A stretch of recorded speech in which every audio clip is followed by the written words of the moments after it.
You're listening to Podcast PXN, PlayStation, Xbox, Nintendo. Let's do this. What's up, guys? Welcome to Podcast PXN, episode 45. I am one of your hosts, Daniel Prindle, aka Dan is DTM on Twitter, and I am joined over Discord by the pride of PlayStation, Sean Babiak, and the Nintendo aficionado, Roro. What is up, guys? Sorry we could not do this last week, but we are back. I'm just impressed that you now have aficionado down. Yes. No stuttering, nothing. Yeah, yes. well done. The first episode was not so good with that. I butchered that, but you know, that's what we do here. We grow as a team. So thank you to everyone watching us live and participating in the chat. Just as a reminder, we are live each and every Wednesday at 8 p.m. Eastern time on YouTube. Just search Podcast PXN and you will find us on there. The topic of the show this week is the Xbox Games Showcase, guys. We're going to talk about our thoughts on that big show. But first, the show always starts with the PXN news of the week. So let's go ahead and jump right in. The first item on the PXN News of the Week, guys, Ghost of Tsushima, you might have heard of this little game here by Sucker Punch, is PS4's fastest-selling first-party original IP debut, that's a mouthful, with more than 2.4 million copies sold in just 3 days. That's a great sign for Sucker Punch and for new IPs in general for PlayStation. I don't know if you guys have had a chance to check this out yet. I don't think you have, Sean, because you said you were going to buy it, but I have not either. I'm planning on buying this week and starting on it this week. Roro, have you checked it out yet? I have not checked it out yet. I'm in the same boat as you. I want to pick it up soon. I've heard great things. And I feel like PlayStation first-party games or their exclusives, they keep doing this. Like, there's always a story about it. Oh, this is the fastest-selling game from PlayStation yet. And it just keeps happening every time there's a new IP. So it's good to see that this one was another success. Yeah. Not to mention the niche. I don't know. I find it like almost a niche genre as far as samurai. I mean, Neo 2 didn't make that much of a splash. I know Sekiro did last March, but just kind of still see it in a sense, this genre going strong, even though I know it's a new take on it, not Soulsy. But still, to see the success that it's seeing commercially and critically at this point. I mean, all the reviews that I read just make me want to. Now, granted, I would have loved another Infamous game from them, but I do respect them like trying something else out. And apparently now they're actually are partnering with the island of Tsushima for tourism because of everything they've done with that essentially locale. Yeah, that is very cool. I think that's one of the cool aspects of this game is that they actually cared about, the mythology behind their setting and trying to make it as realistic as as they can make it with still being a fun game. But so that's very, very good news. Staying on the Sony train though, Cuphead got a surprise announcement and basically dropped on PlayStation 4 yesterday. So out now. Yeah. If you have not played this on PC or Xbox before now, and you have a PlayStation 4. Switch? Yes, or a Switch. I apologize. You're right, Roro. You're right. Definitely pick this up on PlayStation 4. It is a fantastic game, and I think all of us would agree with that. Yeah. I'm not buying it, though, a third time on a different console. I will say that much. Yeah. Yeah. I think it's great that it's finally everywhere, literally. Yeah. But I'm good with my Switch version. Absolutely. Yeah. Agreed. I don't own it on the Switch, but I can definitely attest via Sean's feedback that it is great on the Switch, and I'm sure you would say the seamless. same. I mean, that obviously the power of that is just from the gameplay itself, not really graphically, but it just looks, I don't know, drop dead gorgeous as far as the animation goes, since it's all handmade and just insanity. And I know I don't even remember, Daniel, if you have this in the show notes, but they did kind of give a little update about the DLC Yes, for I did not. Cuphead. Yeah. Did you have that in there? I did for the not Xbox have that event? in there. Yeah. So it's still supposed to be coming later this year. And actually, with the Ghost announcement yesterday of Cuphead, they did some sort of tweaking, I think, too, with some frame rate stuff when it came to Xbox One X for Cuphead itself. Interesting. Yes, another great game coming to more platforms is a good idea. Moving on, Grounded, which is the newest Obsidian game made by like less than 10 people at Obsidian. This is like their small project. It was the #1 selling game in the world on Steam and #2 watched game on Twitch on launch day, which was 2 days ago. That to me is just insane because this is like a small experience made by less than 10 people at Obsidian, and the fact that it's getting this kind of attention is kind of crazy. And I actually, right before the show started, I got on Twitch just because I was curious to see if that had dropped off at all, and there was still like 60,000 people watching it on Twitch now, which is that's kind of mind-blowing because like Sean and I talked about a little bit earlier, that game really didn't really resonate too much with me. I'm not a big like survival type of person that likes those survival experiences, and that's kind of what that is. And he watched me play it that one day, and he was like, "Oh, this isn't that great, not up my alley." So it's kind of interesting that there's that many people that are excited to watch it, I guess. I don't know. I just thought that was interesting. Yeah, right now it's at a 39K right now. Oh, so wow. It's still getting some attention. It dropped off 20K since I watched it. It's a failure. Yeah. Delete the game right now. Yeah.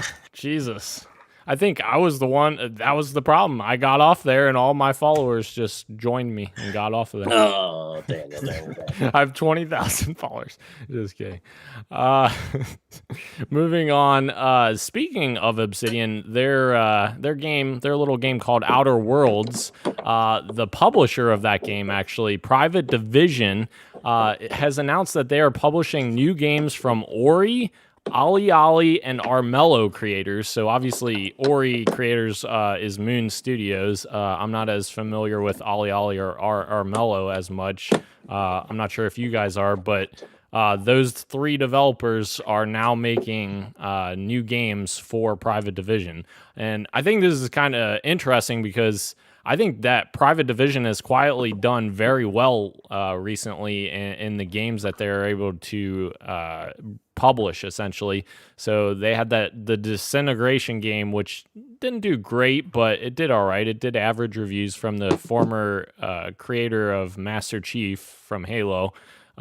His studio made that game, and that actually came for Private Division. That was published by them, and then now they're getting Ori developer Moon Studios, which that alone sounds awesome. And I think I read that they're looking to do like an action adventure or action RPG, something like that, which that's very different than what Ori is. So I'm curious. But Ori kind of also morphed into that with the second one a little bit. Maybe not so much RPG mechanics, but as far as customization wise, your Ori could have been different than my Ori as far as how you utilized her. Yeah.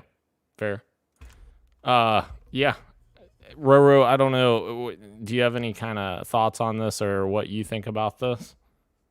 Not too many. I'm not too familiar with these creators, unfortunately. Yep.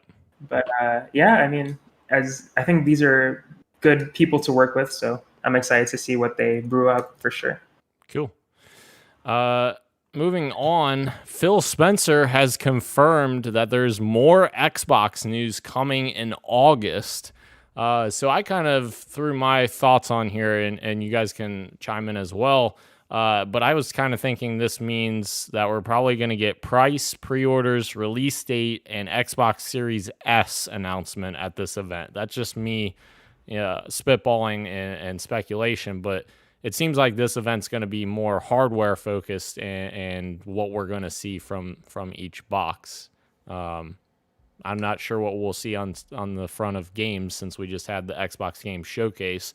Possibly a Halo Infinite multiplayer demonstration since we haven't seen anything in regards to that thus far. But what do you guys think we're going to see from that? Well, I would say as far as I think you're fine to not even at all worry about Halo multiplayer given how well Guardians did. That was the 5th one, right? Yes. Yep. Yeah, and like everyone praised the multiplayer, but just shit on the single player. So I think that's what they obviously were going to concentrate on this time around. But I do see price point coming because all of our assumption is late October, early November for console launch. And if you think about August, more than likely like late August, that's about pre-order time, about 2 months before they actually go out. So that would make sense with what you're kind of saying. Yeah, I agree. I'm super excited this is something that we've all been waiting for, to see what that number is going to be and how expensive or how affordable, I guess, the S might be, or the digital versions of both consoles might end up being. But I think like Sean was saying, we're getting closer and closer to the launch of these things. So I think it's about time that we start seeing, like you're saying, the pricing, the release date, and all that kind of stuff. Hopefully, everything has been thrown for a loop with all this COVID stuff, but I think it's about time now. Yeah, I agree completely. And it's going to be interesting again to see when Sony announces theirs. I know there were some rumors today that I saw that August 6th maybe is a PlayStation event. I don't know how legitimate that is, but I don't know either. I think I saw this on Twitter too. How, like a state of play got leaked, and they were showing trailers, and I don't know how much to read into it, but yeah, it'll definitely be interesting to see who goes first and how that shakes out for sure. Moving on, this news actually just came today at the Marvel Avengers roundtable. Is that what they call it? War table. Yeah. Round table. Yeah, they all gather around a round table and discuss the game. There's a Marvel Avengers beta that's happening throughout August, they announced, where you'll be able to play as Iron Man, Hulk, Black Widow, and Miss Marvel. And I know they did say that you would kind of be able to play that prologue mission that they showed off at E3 last year, I believe. The San Francisco battle or whatever on the bridge. I know they said you'd be able to play that part, so I think there's a little bit of like Captain America and stuff in there, but for the most part, you'll be playing as those 4 characters in this beta. But it sounds like this beta is pretty beefy by the sound of how they were describing it. How excited are you to play this, Roro? Very excited. Like the first war table that they showed us, I was like, yeah, this looks pretty cool. Like I got more sold on it from that, and this further confirmed that I'm really excited to play this game. Like you were saying, it's a lot of content that they're giving us, which excites me for what is in the full game, if that's what they're willing to show us. Then again, I feel like a lot of people might not be in the same boat as me, like super pumped, so they're trying to give us as much as possible to dive into. But yeah, I think it looked really fun what they showed today, so I'm excited. Sweet. Sean, I know you were even more excited after the last war table. What did this do for you? I was gonna say I'm obviously a recent converter, I guess you could say, in the last like month or so to this project. I am very curious as far as how it'll play, because I was obviously a little bit, I don't want to say turned off, but just I guess a little pessimistic about the share world experience, such as like a Destiny or something like that, in this type of game, as far as like this gameplay where it's like almost, I don't know, I guess you could almost say like Gauntlet like for back in the day. So it just makes me wary, but at the same time, everything that they're saying and showing off right now looks right. It doesn't at the moment look money hungry. Just looks like the normal shared world shooter stuff. So I mean, Destiny's the easiest comparison to me, where I don't think Bungie or Destiny in general is like grossly overt when it's trying to get your cash. It's just, do you want this or not? I mean, that's your option, and that's what it's Well, kind of looking like. they were at one point with Well, that's Activision. Activision, though. I'm not blaming Activision for that one, or not. Sorry, I'm not blaming Bungie for that one. yeah, for sure. But yeah, I mean, again, MODOK is actually one of my favorite Marvel villains. Yeah. And there's been rumors forever that he was going to be in the MCU. I think that would be probably dumb because of his look, but a video game makes perfect sense for him. So yeah, I'm still on board with this game. I don't like Hawkeye though. Hawkeye is so lame in today's world. Hawkeye from like the 60s through like 90s, Hawkeye's badass. Hawkeye today sucks. So not excited that he's a character. I mean, I'd actually, especially with we're doing Melee, like I want to see Black Panther, I guess to a certain extent, the Defenders like Luke Cage, Daredevil, those type of characters, because I just feel like it's supposed to be a hand-to-hand combat type thing, but I know they're also giving you different stuff like with Thor and Iron Man. But I just think those two would meld so well together in that. Yeah.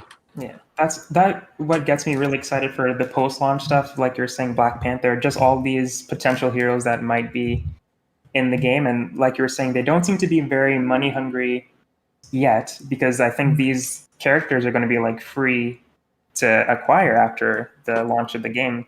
And I saw the skins, and that's definitely where they're going to get me. Yeah, same. Paying a lot of money. I was like, these skins look awesome. I'm going to be paying hand over fist for some of these skins. So I think they have their way to monetize this with the skins. But I think it's awesome that they're just giving us characters for free. I'll be so screwed if there's a Spider-Man, because if that's the case, the amount of costumes that he went through that I have so much nostalgia for, I'm gonna be like, all right, there goes all my money. Yeah, me too. and there was a lot of speculation about whether this game actually takes place in the same like universe as the Spider-Man game, PS4 game. So because there was that Daily Bugle shot of the reporter, he had the Daily Bugle microphone or whatever. So I know there's some speculation there. That would be kind of interesting if that actually pans out. Have a Marvel connected games universe. Well, we know from the first Spider-Man, because there is in one of the missions that when you kind of go by Avengers Tower, that he makes mention that all the Avengers are on the West Coast. This game does take place on the West Coast, so yeah, it's possible that could happen. Mm-hmm, for sure. And kind of on the same note, we kind of touched on this a little bit, but yes, Hawkeye is coming to the game as a free post-launch playable character.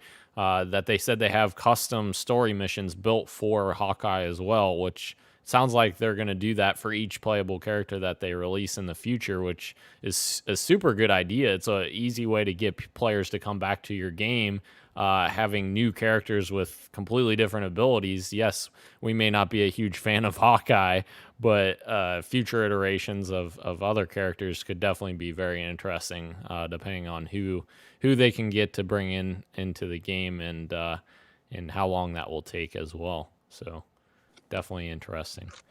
Our last news story of the week, Ubisoft had a Fantasy King Arthur game that was apparently canceled by one of the former executives at Ubisoft, Serge, I don't know how you say his name, but apparently Serge, he was like Yves Guillemot's right-hand man, that he would always, any game proposal or whatever would have to go through Serge, and if it didn't go through him, the game would be essentially canceled or just stop dead in its tracks.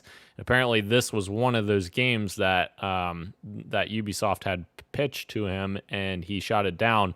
I think it sounds actually super interesting, especially the setting.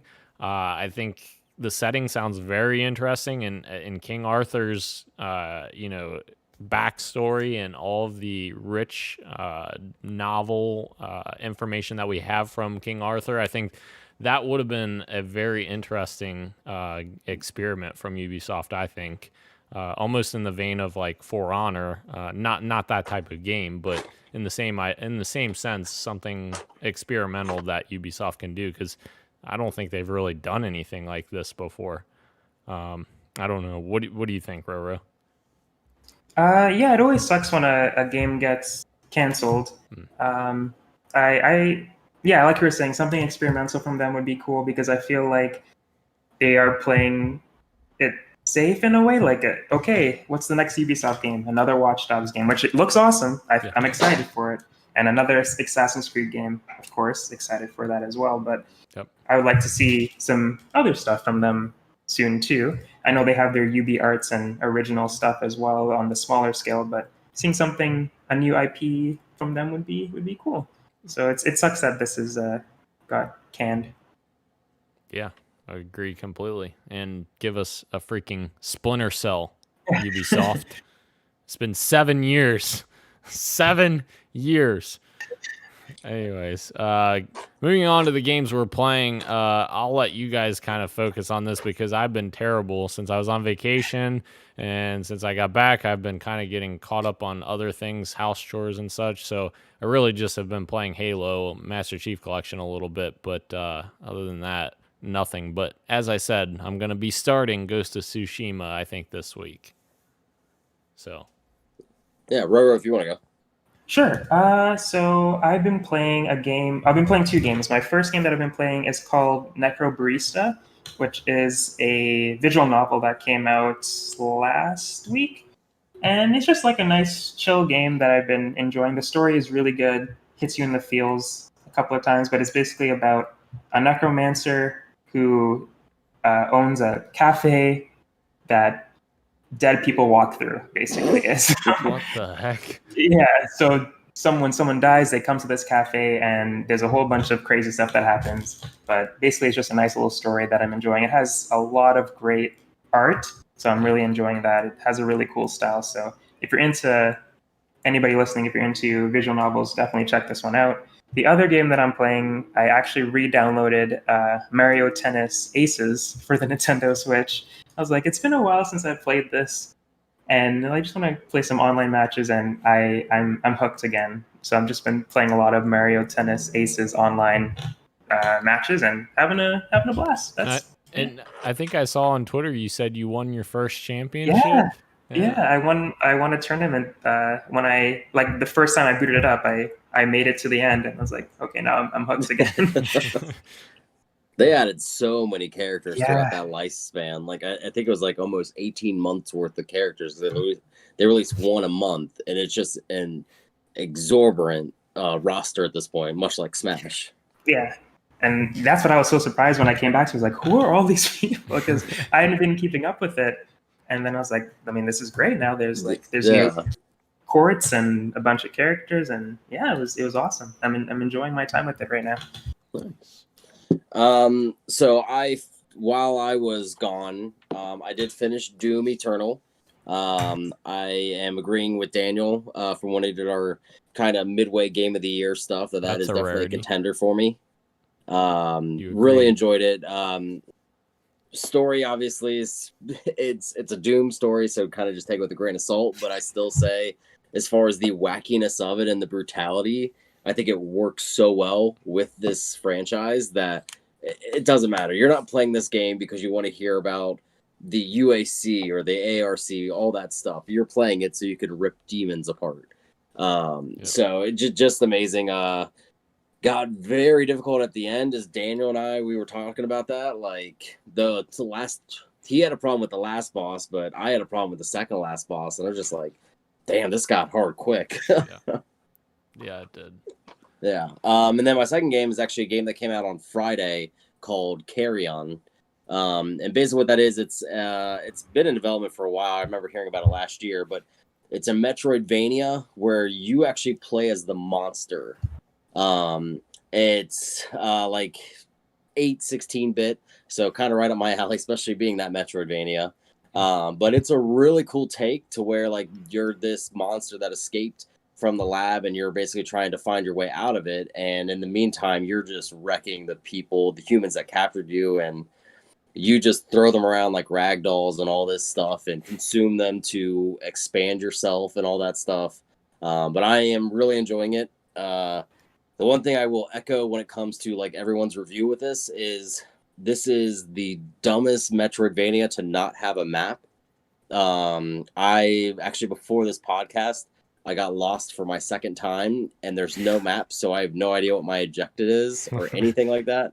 So I literally just kept going in and out of pipes and all this stuff to finally figure out where I was supposed to go. And I think I finally got there, but I was just like, damn, this game needs a map, and it would be perfect. Yeah, that would literally irritate the crap out of me.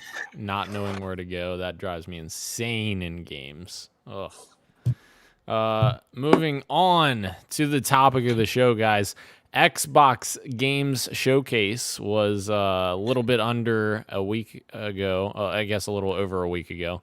No, under a week ago. I'm confusing my days. A little under a week ago. Yeah. And they showed a little game called Halo Infinite, and I think we will start there. Halo Infinite, before we go into that, Halo Infinite's box art was actually announced before the show. I think it was a day or two before the show. And the box art definitely reminiscent of Halo Combat Evolved, the first Halo game. It's so good.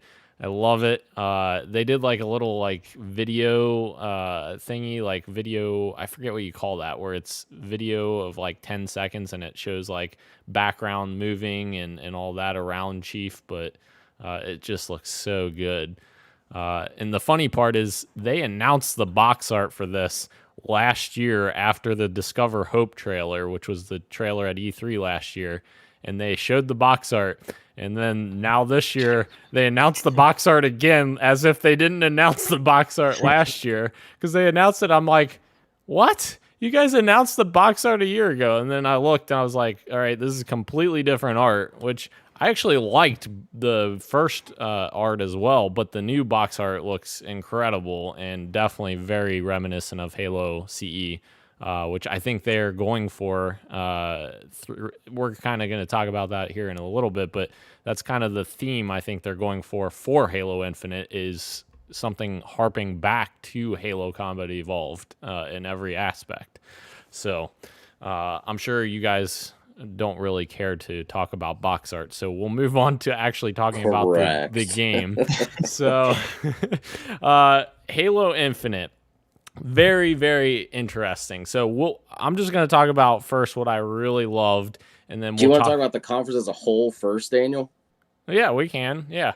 Just before we dive into the actual games themselves, since there were so many announced. Yeah, sure. We can talk about it overall. Overall, I thought it was a solid conference. I don't necessarily know that it was like the best conference they've ever had. I don't know that I would go that far, but I think it was a very solid conference and had a lot of the things that I really wanted. And obviously, like me, Sean, and I'm sure Roro, you would agree. We talked about this, that Game Pass, I feel like was the focus of the show, which makes sense because that's, Microsoft's vision for the future is they want people connected with Game Pass. They don't necessarily care what platform you're playing on, PC, Xbox One, Xbox Series X, whatever. They just want you to use Game Pass and also xCloud because that uses Game Pass as well. So I think it's definitely going to be very interesting to see how the two approaches, Microsoft having the more Game Pass focused approach and PlayStation having the more traditional, generations of consoles approach and, hard cuts on generations and all of that. I think it's going to be very interesting to see how they differ and how each of them succeed. What did you guys think of the conference overall? Start with you, Sean. So I don't think this was a hit it out of the park type of conference, but I also kind of wasn't expecting that because I know Sony got so much praise for theirs. I guess rightfully so, but at the same time, going into PS5, Xbox Series X, Sony is on their heel as opposed to on their foot or on their toes. So it's like I understood why everyone was like, oh, okay, yes, this is what Sony wasn't doing. They're doing great with this. Xbox has been doing this for like the last year. So it was just, I guess, in a sense, more of the same, but I still appreciated the same, if that makes sense.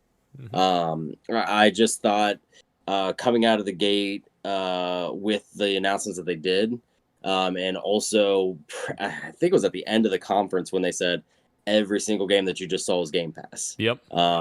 Yet again, like you said, this was a Game Pass conference, less of an Xbox Series X, but still, if you are pre-ordering day one your Xbox Series X and you don't have Game Pass with that, you're an idiot. I mean, it's just a no-brainer to grab that the second you grab your pre-order for it, if you don't already have it. Like myself, I don't have Game Pass, but my plan is to get an Xbox Series X at launch, so I'll have Game Pass with that. Just because I'll have so many games at my fingertips to make it, like we've talked about, being the biggest console launch with library to begin with. Yeah. But overall, yeah, I thought they did a great job. I know we'll probably talk about some hate on a certain game later that I don't think is rightfully so, and that's weird for me to say, Daniel. Yeah. But yeah, I thought they did a good job. Ro. Yeah, I'm pretty much in the same boat as Sean. I thought it was a good conference. I wasn't blown away. As somebody, I guess you guys call, I'm the Nintendo aficionado, and then second would probably be PlayStation for me, and then Xbox. So Xbox games don't usually speak to me, and we'll get into the games next, and I'll talk to you guys about the ones that did. But Xbox, it's kind of hard to blow me away when they do have a conference. But I will agree that Game Pass is just undeniably, like Sean was saying, a no-brainer. It's insane that all these games are going to be for that cheap price. It's crazy, and it's really cool that Destiny is coming to it. It's like Halo, obviously. Like there's so many awesome games in this conference that may not speak to me, but it's insane that they're all coming to this platform. So yeah, I'm gotta give them props for that. The conference in a whole, again, doesn't speak to my tastes, but I thought it was a good conference. 7 out of 10 if I had to rate it. Yeah. And I think they kind of did something important with this conference too. They kind of started the path of creating more single player games as well, which we'll talk about a couple of those here in a little bit. And I do think that's one of the points that Microsoft needs to get better on, is those big profile AAA single player experiences, because they don't have a lot of those. Sony has quite a bit of those, which is kind of the big contrast. If you're a big single player, campaign focused guy, then obviously Sony's going to cater to you more because they have more franchises that are doing that. So that's definitely something I think Microsoft's doing better on, as we'll talk about here in a little bit. But starting with Halo Infinite, guys. Halo Infinite, my goodness, the freaking music is amazing. Like, I literally couldn't even describe when Iskarum, I can't say his name. Iskarum is like the bad guy. He was at the end of the trailer, of the gameplay trailer. He's the brute that's, the main big focus. Guy. That's what Roro and I would call him. Yeah, the big guy, the brute. And when he was talking, that music in there, it just gave me so many freaking Halo 3 vibes in there. And like the way the sound, you hear like new styles of music, but then you hear the Halo 3 style coming in and mixing in. It's so good. And I know the music in Halo is always good, but it just feels even better in Infinite. And I can't wait to hear more music. As far as gameplay, I am very, very interested in the gameplay. I know the Halo community is a weird community because it's split down the middle between new playstyle and old playstyle. New playstyle being like armor abilities and sprint and all these other abilities, and the old playstyle being no sprint and equipment pickups and all that kind of stuff. And I feel like 343 did the best they could to merge the two. And they have sprint, yes, but the sprint they showed off looked very slow compared to Halo 5, which is a good thing. It just feels like they're going to try to counterbalance the complaints about sprint from Halo 5. And also, they're bringing in equipment pickups again, like Halo 3 had. So, like, they showed off the drop shield, or Is that what it's called? No, I don't think it was called You're drop asking the shield. wrong The people. wall. It was the wall shield thing where they put up the wall and it stops bullets from coming in. It's essentially the bubble shield from Halo 3, except instead of a bubble, it's a wall. So they're bringing back equipment pickups, which is very interesting to kind of harp back to Halo 3 yet again. And the freaking grapple hook. Oh my god, I cannot wait for the gameplay possibilities of the grapple hook. They showed off grabbing a fusion coil and throwing the fusion coil with it. Some fans were like, I want him to try to use it on a grunt and see if you can throw a grunt, because in the trailer, they actually, Brute picks up a grunt and throws the grunt in the air, and he's like flying in the air. It's just so perfect. I loved it. So everything in that regard, I cannot wait for. The open world, obviously they confirmed a large open world on the ring, which the ring actually doesn't happen until 3 hours, I believe they said, into the campaign. You get dropped on the Halo ring, and then you have that open world to explore on the Halo ring, which is super, super cool. They said it was like 3 to 4 times larger than Halo 4 and Halo 5 combined, which is insane. And it just seems like the scope is so much bigger with Infinite. And yes, there are people out there that want to pull up the Craig images, which Craig is what the Halo fans have been calling the Brute that they grabbed the screen capture of his face and was like, oh my god, look at his face, it's so bad, and all this. Let me just get one thing straight here. Halo has never been known for its graphics. It was never known for its graphics until Halo 4, when 343 took over and made it like super detailed. But the thing is, Halo 4 and Halo 5 have an extremely high amount of detail and over realism, and it was to the point to where Halo fans were like, we don't want this. This isn't what Halo is. This is way too hyper realistic. This isn't, the art style doesn't match what Halo was with Bungie. And so that's what they did with Infinite. They made simple lines, simple edges. Everything is simplified. All the armor is simplified. If you look at the elites, they are very clean armor now compared to a Halo 5 and Halo 4 where it was super complex. That is the design decision of them deciding to go back to the classic art style. And I don't think that the people criticizing Halo Infinite understand that that's what Halo fans wanted. We wanted a return to the classic art style, to have the simplistic design. And people, I understand, criticizing it and saying, man, hey, this doesn't look great. It doesn't look next gen. It's like, I get that, but that's what we wanted, you know? I don't know. It just affords you more opportunities for gameplay and open world and everything else. And not to mention, we haven't seen the entire game. We saw a very small amount of game. We saw 8 minutes, and maybe 4 minutes of that was gameplay. So I think people just need to chill out a little bit. Let's see what happens. And don't just rain on people's parades, because I don't think that they know the whole story. I don't know. So what did you guys think of Halo Infinite? Oh, I didn't know we were able to talk about Halo Infinite. Yeah, that was a long tirade. Yeah. 10 minutes. Sorry. I thought it was cool. I like you were talking about with grappling hook. I'm excited to see what else we can do with it. I liked how we use it to get up onto a different level of the map. Like you were saying, he used it to grab the fusion coil, I think it was called. Yep. And toss at an enemy. Like, all that seems super fun to me. You were talking about how the Halo community is divided between like what kind of game style they want, and it still blows my mind that people don't want sprint in this game. Yep. Because when I was playing Halo 1, I was like, this is really slow. I really want to run. I want to press. I was looking for a sprint button on that, but I understand that everyone's been playing this for a lot longer than I have.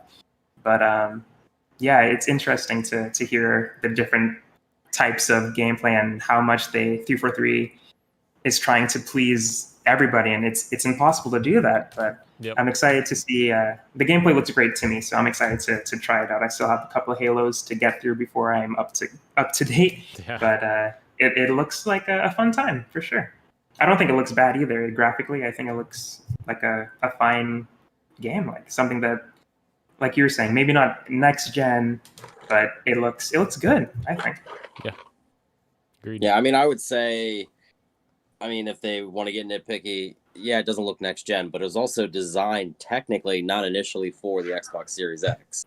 And it's still going to be coming to an Xbox One.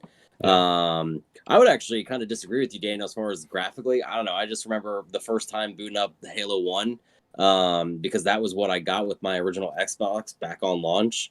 And I was just like in awe of that game. And I get it. Probably today, if you go back and look at that at this point, it's that generation that doesn't hold up that well. But still, I just thought it looked gorgeous at the time, and the things that you were able to do, especially given the leap that we made from GoldenEye essentially to that in FPSs. I'm not as high up on the grapple hook that everyone else is, I guess.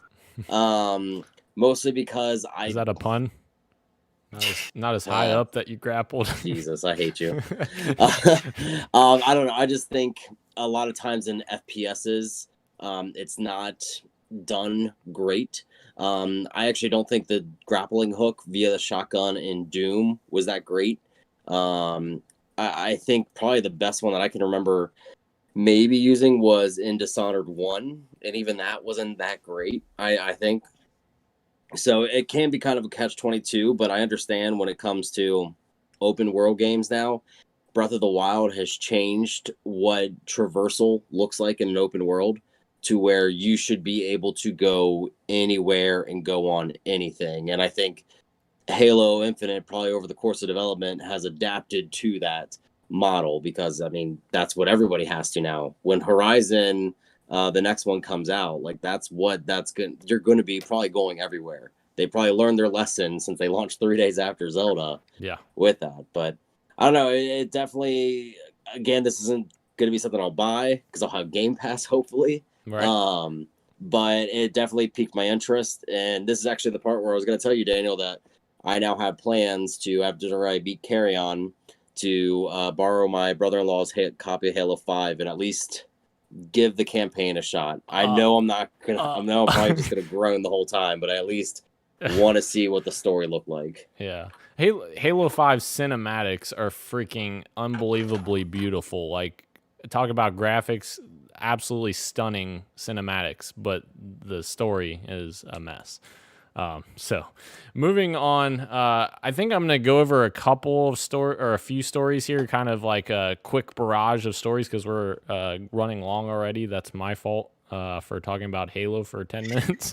And then you get guys, today, and then you get launch day. That is it. Yeah. And then you guys can talk about whatever you want of these stories. I'm going to kind of hit us with a few of them here.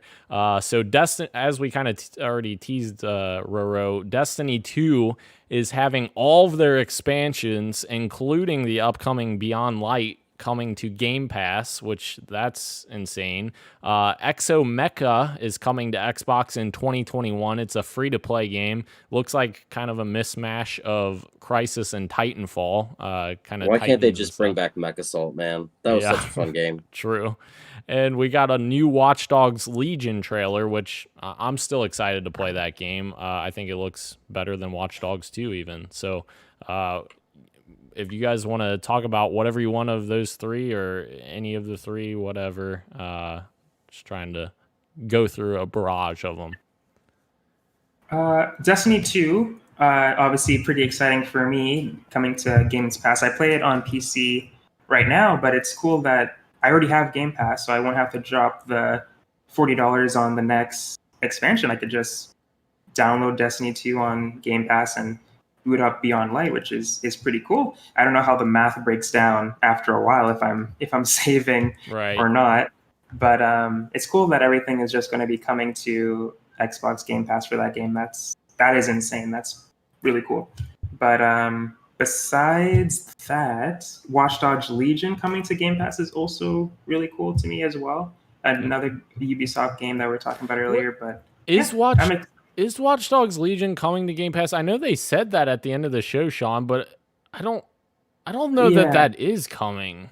Maybe So they My Yeah. my thought is that even though they said like all these will come on launch day, yeah. I have a feeling that Maybe not. that specifically, and even I think wasn't Assassin's Creed even briefly teased too during like the montage. Like I feel like those two you can assume are not going to. Yeah.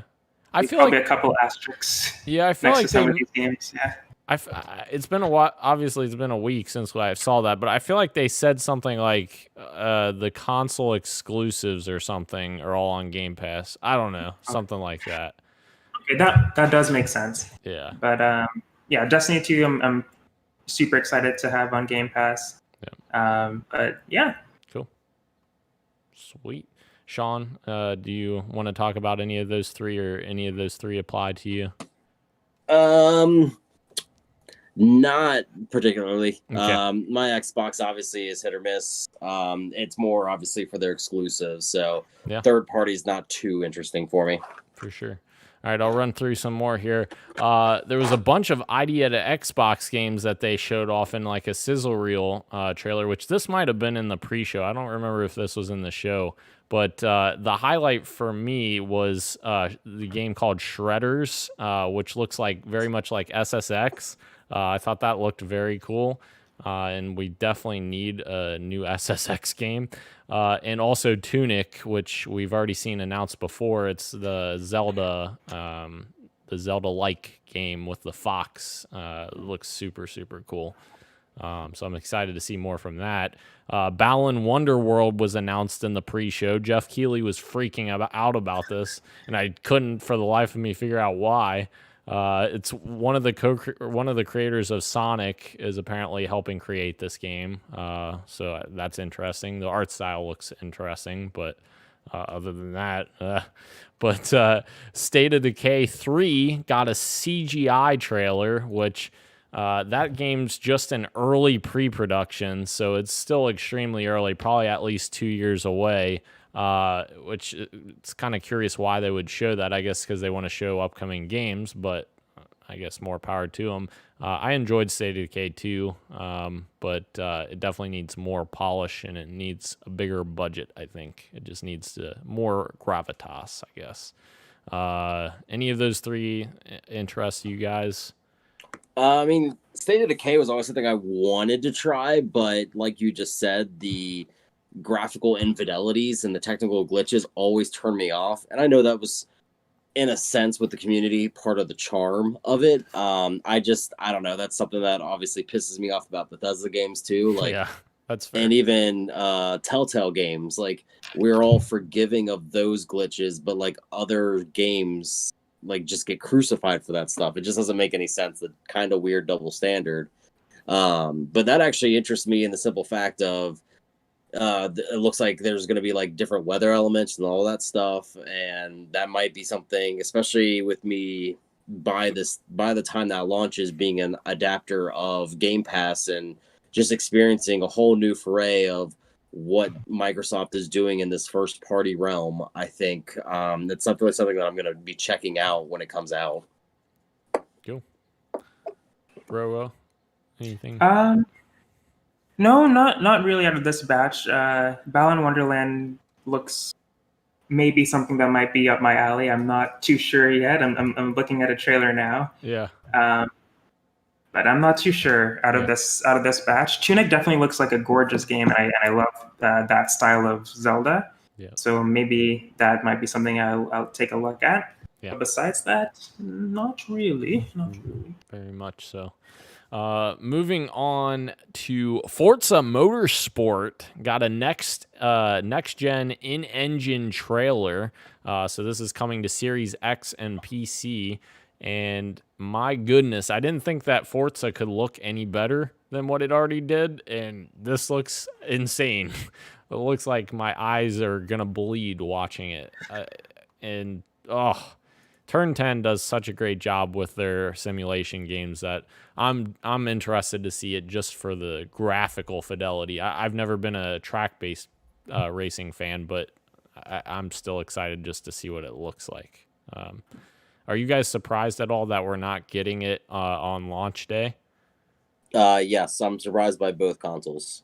Both do not have an exclusive racing game. And I couldn't tell you the last time this has happened where both didn't have this. Yeah. Because like normally you think of racing games as this is what's showing off my console. I mean, I'm sorry, Sony, but Knack didn't fucking show off your console. No. Or Knack 2. Oh God.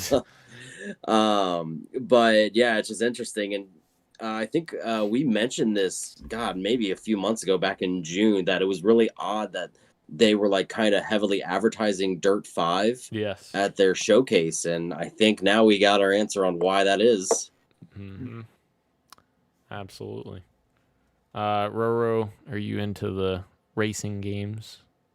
I haven't been for a while. I think the last racing game I played was like Need for Speed Underground on the Game Boy Advance, I think. Well, that was a good game, though. It was a good game. Yeah. I really liked that game. But since then, I haven't, besides Mario Kart, if you could even call that a racing game. But that's about it. Yeah. Mario Kart, Kart Racers is really the closest I get to anything like that. That's fair. We got a new trailer from Everwild, which is the next game from Rare. And apparently Rare is, they were talking in an interview after this was revealed, or the new trailer was shown off. And apparently Rare is still figuring out what the gameplay is going to be for this game. So I know we talked about Roro already that we weren't sure that Rare knew what they were doing. Well, they don't know what they're doing with it. And I kind of get the vibe from the trailer that it almost feels like the gameplay is going to be similar to like Death Stranding. That's kind of the vibe I got from the trailer. I mean, it may not be that, but it's just that kind of vibe I'm getting. Like, it's not going to be necessarily like gamey, but it's going to be like more, walking simulator-y, if you know what I'm saying. I'm picking up what you're putting down. Are you? Thank you. So, I don't know. That's just my thoughts on the trailer.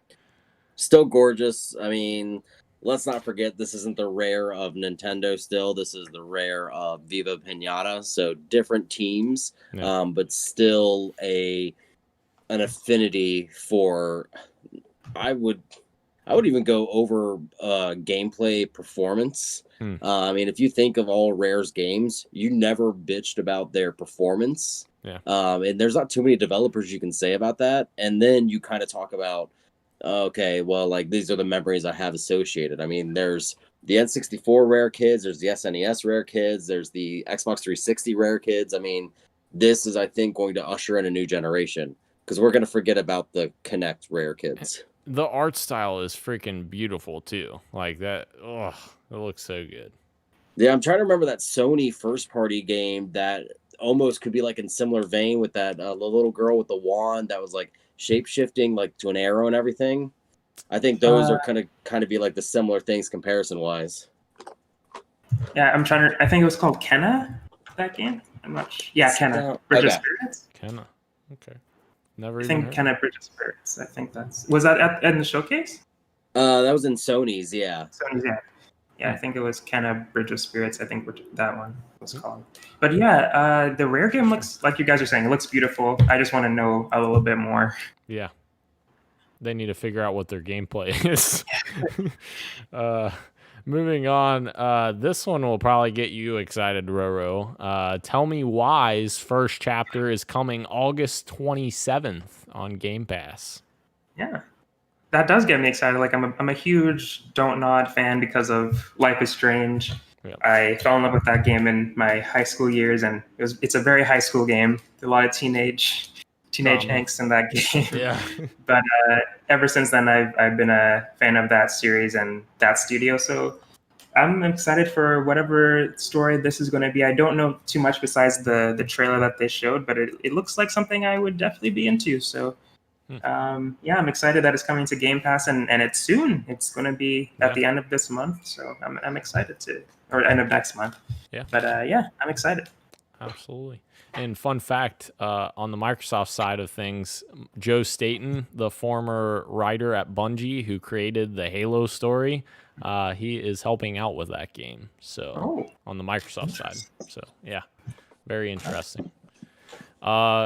Next, I'm going to go through a few more here. Ori and the Will of the Wisps is getting 120 frames per second on Series X. So Game of the year. Fluidity. Yeah. Some very nice fluidity. Outer Worlds is getting Peril on Gorgon DLC, which, my God, I can't get more of Outer Worlds. I could just take 20 expansions if they could produce that many. I love that game. And we got a new Grounded trailer as well, which obviously that game's out now. So that was a funny trailer when they're like, yes. Get ready for the biggest game. Cyberpunk.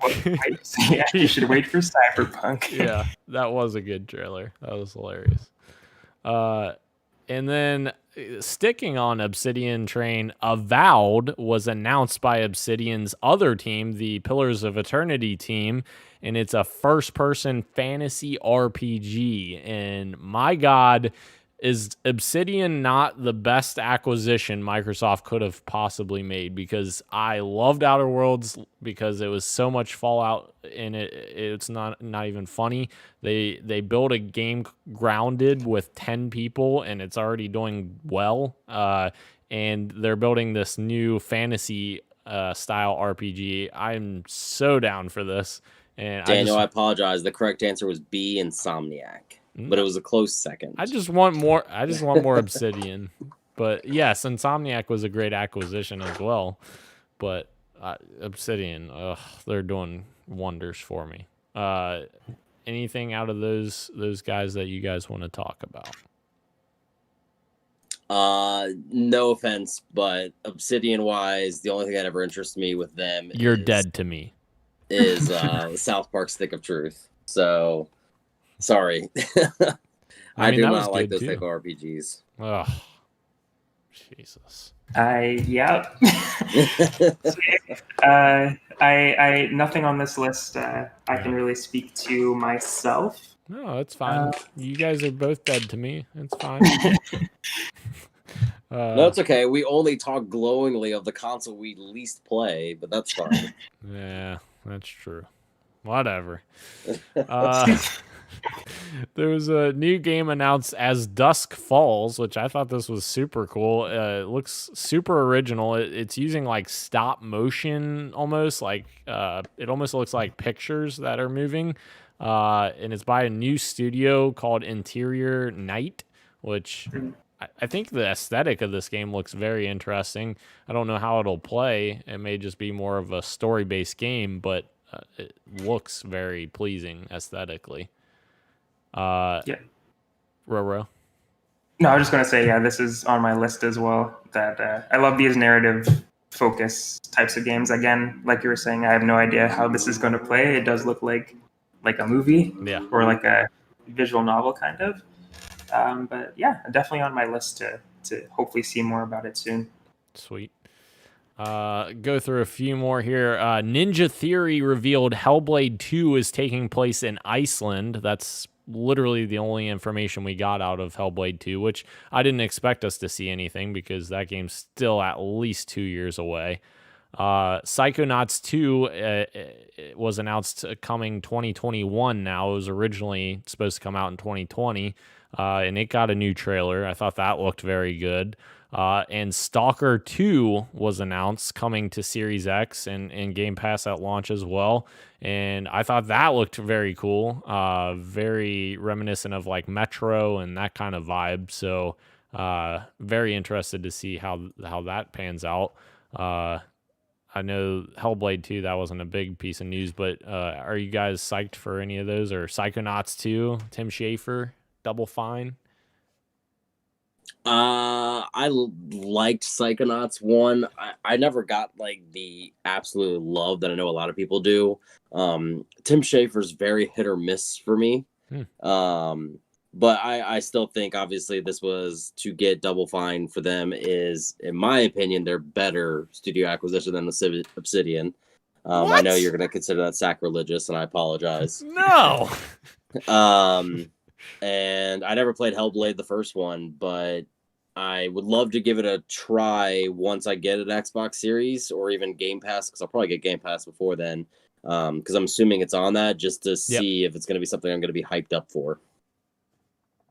For sure. Because obviously they made one of my favorite PS3, Xbox 360 games, Enslaved Odyssey to the West. Yes. Such a good game. I love Ninja Theory. And I love DMC as well. I don't care about you DMC haters out there. I'm not a hater, but the original's better. Yeah, whatever. You never even played 5, son. That's true. I did not. I probably should have, but did not. A few more here. Tetris Effect Connected was announced. And also The Medium got a really cool new trailer with showing off their dual realities, which I thought was super interesting, how you're controlling one character in 2 different realities. I thought that was very, very cool, and gave me like Silent Hill vibes. And then Crossfire X Campaign is coming in 2020, and it's being made by Remedy. We already knew that, but it's coming in 2020. And honestly, Remedy hasn't made a bad game, so I'm excited to see how that turns out, because I've liked everything they've made. The last 3 games they made, I've really liked. So, anything there that you guys want to chat about? The Medium looked cool. I thought it looked really interesting. It's like a single player, A Way Out, sort of, and with horror, obviously. Literally what I said to Daniel. Yeah, like, that's just what it is. it looks really cool. It definitely takes a lot to get me to play a horror game, because I'm a scaredy cat. But this definitely looks really cool, and I might give it a try. And like you were saying with Remedy, I love Remedy games as well. Quantum Break, I think, is underrated. Absolutely. People give it too much hate, I think, because of the whole TV thing, but that's a story for another time. But yeah, I'm excited to see more Remedy stuff for sure. Agreed. Sean? Yeah, anything? I just echo everything Roro just said. Both those stories, and not so much Remedy's next game, but as far as just seeing them continued success, I just wish we got some sort of sequel to Control, because Control is, and I get it, it's a different team in Remedy, but yeah. Control deserves a sequel. It needs a sequel. I'm going to be upset because I know it's never going to ever get a sequel. I don't know. I think it will. I think it will get a sequel. I think you'll be surprised. It might just take a couple years. The last thing before we go into the final story, Sea of Thieves, Forza Horizon 4, Gears 5, and Gears Tactics are all coming out for Series X and will be optimized for Series X on launch day. So that's exciting. Obviously, Gears Tactics is only on PC right now, so that's going to come to console for Series X. So that's very good news. And all those games are beautiful in their own right. So very excited to have Series X versions of those. And the last story, guys, we've made it here. And one more thing announcement. I was freaking so excited when I saw Playground Games pop up in the beginning. I was like, all right, Fable, here we go. This is it. And then they showed off the sword, and it looked like super realistic, and I really like the art style they're going for, and it looks gorgeous. Obviously, it's a CG trailer, so it's going to look gorgeous, but I just love the vibe that they're going for.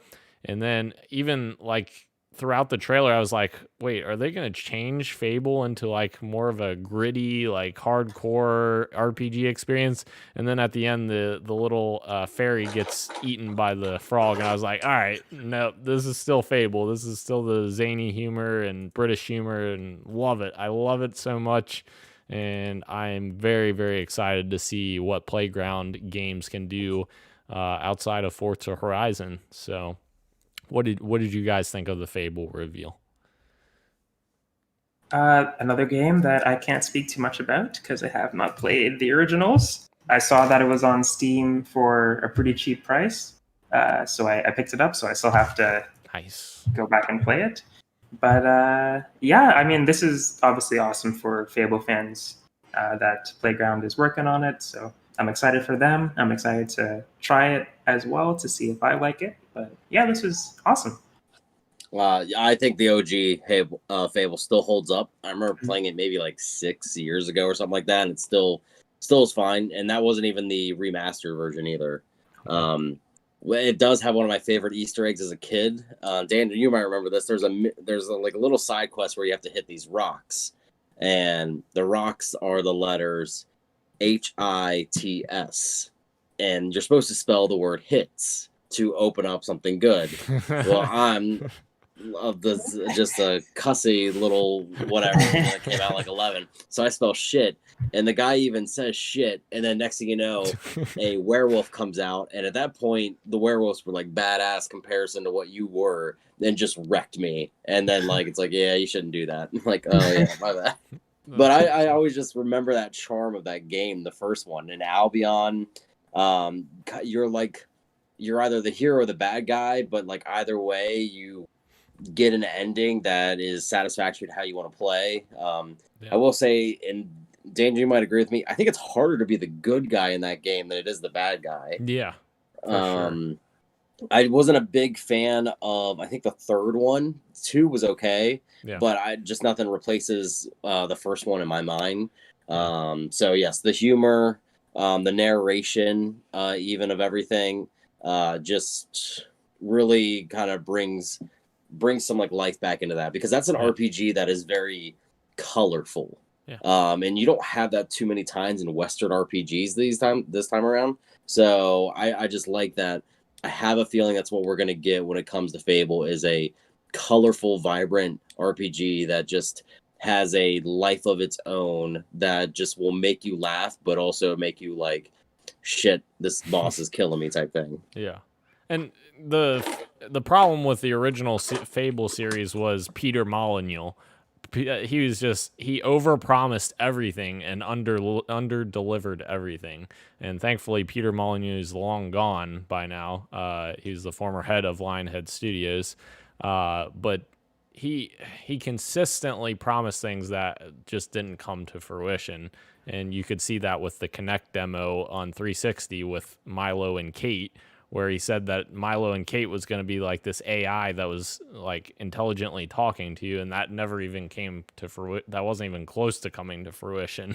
So things like that. And the other problem with the original trilogy was I think their time jump. I think it was Fable 2 or 3. It was 2 that had the 500 years time jump. Yeah, and that was a problem because it just destroyed what was magical about the original game, that setting, and they did that time jump into a more steampunk-esque world, and it wasn't as, Who was the enemy from the first one? Jack of Spades, I think that's what his name was. Yeah, sounds familiar. It's been a long time since I played it, but very excited for that. So I thought that was a great way to end the show. Anything else, guys, that you want to talk about of the showcase? Doesn't matter. I just will play the Ascent on day 1 at Xbox Series X launch. There you go. and Roro's gonna play Halo Infinite on PC, right, Roro? Absolutely. Yes, let's go. Woo! All right, I got one of you on board now. Sean just got to get on board. Hey, I'll still have it with Game Pass, but I want to play the Ascent. I said that from that launch, that trailer. I want that game. All right, you can play the Ascent and then play Halo Infinite.